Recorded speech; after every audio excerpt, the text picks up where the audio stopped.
When a believer is well acquainted with their deen, and they understand the Book of Allah, and they understand the comfort, maw'idha, the heartfelt counsel, and the healing that the Book of Allah offers, that the Sunnah of His Messenger offers, sallallahu alayhi wasallam, then they can find comfort in the deen of Allah. But we're living in a strange time. We call it the information age, but for most of us, we don't really know much about our own religion. And so when that happens, we are prey very easily to shaitan.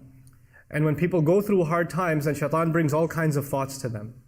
You know, somebody's sick and they're in the hospital and they're getting all kinds of waswasa about faith itself, questioning Allah Himself, questioning qadr itself. People lose a job, people have a hard time in a marriage, there are difficulties in studies, or maybe health related, and it's very easy to start questioning whether or not Allah even cares. Why would He do this to me? I prayed all of Ramadan, I even went to do Umrah, and I still asked Allah to heal my child or to get rid of this problem, and I still have that problem. And that's in your personal life. But on top of that, there are crises in the world. There are many of you who have family, for instance, in Syria and places like Syria all over the world that are on fire, where families aren't safe, children aren't safe, where all kinds of human disaster is happening and people are being killed. It's almost like fulfilling the word of Rasulullah sallallahu alaihi wasallam, where the killer will not know why he's killing and the killed will not know why they're being killed. People start not only questioning, why is this happening in my personal life, they start questioning, why is all this crazy stuff happening in the world? Where is Allah in all of this? Can't He just fix these problems? And it's not like we're not making dua. Qunutun nazila every night in so many masajid around the world. Ya Allah, aid us against the enemies of the deen, but it seems like the enemies are just getting better and better at spilling more and more blood. So at that point, somebody gets really frustrated with their religion. And they start thinking, there's no point. Why do I even make dua? What's the point of it? Nothing's going to change. And this is actually a very common problem. As a result of this problem, a few things happen. For a number of people, they stop praying altogether. Inna salata tanha anil fahsha'i wal munkar. The salah itself, it in fact prevents you from all kinds of shameless, indecent behavior, and it prevents you from all kinds of evil. So when Allah says that, and somebody abandons salah, now they're actually prey directly to shaitan. All kinds of bad things are going to be done, and one won't even realize why they're doing it. But then there are those who haven't gone that far. They're actually still holding on to the deen, but they're holding on to it barely. You're barely making it to Jum'ah prayer. Even that's a struggle for you. And for some people, even, it gets so bad that they can't even spend too much time inside of a masjid. They start getting uncomfortable, they just have to leave quickly. That happens.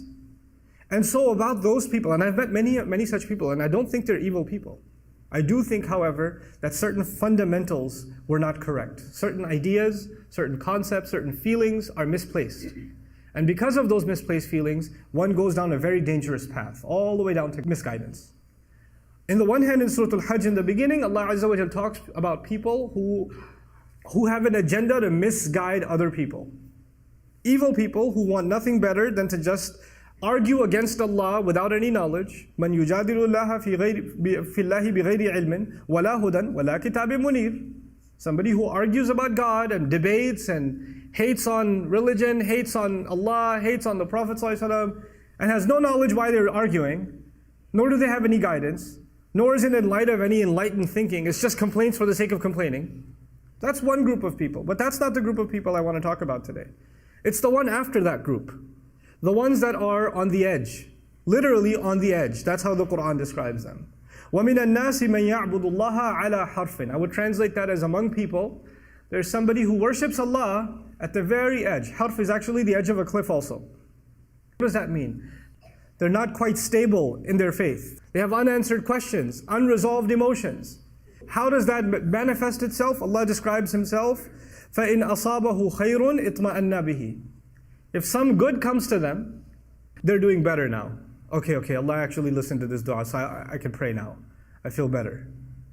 وَإِنْ أَصَابَتْهُ فِتْنَةٌ. And if some fitna hits them, fitna means some kind of trial or something that tests their faith. Fitna literally means a test.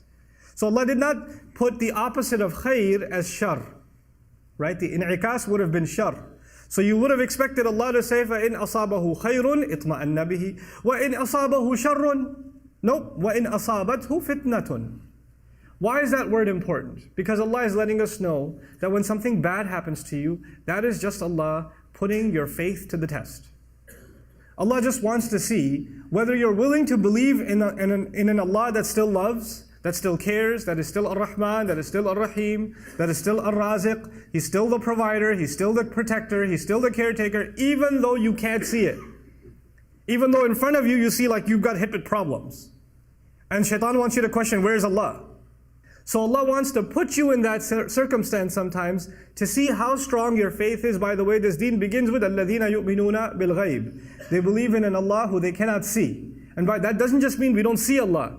We don't see Allah's plan either. Allah doesn't lay out for you, here's how He's going to have you go about your day.